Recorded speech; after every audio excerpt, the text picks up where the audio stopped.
Magandang araw mga kababayan, tayo nagbabalik na naman para sa isang panibagong video na kung saan panunuorin natin itong bagong viral na video sa social media.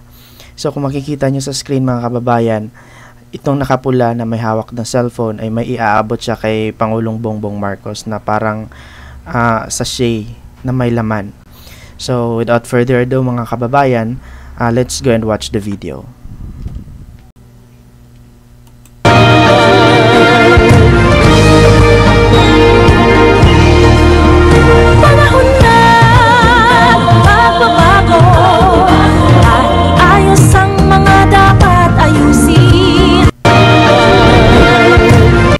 Ayun mga kababayan, sa nakita natin sa video, may iniabot niya at agad namang nilagay ni Bongbong Marcos sa kanyang pantalon, yung iniabot sa kanyang parang white substance.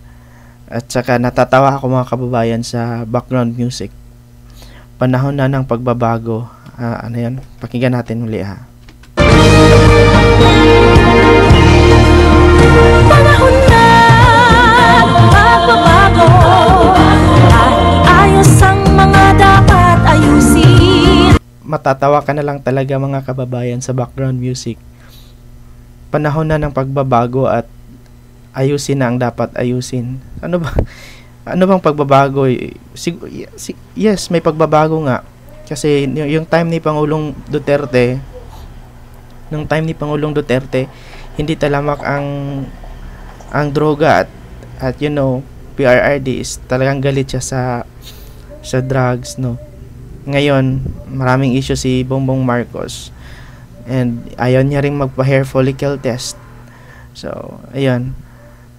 Yung sa isang linya naman na ayusin ang dapat ayusin. So, ito na ba yung ayos nila? Sila ang dapat ayusin mga kababayan. So, ayan lang mga kababayan. Comment your thoughts down below.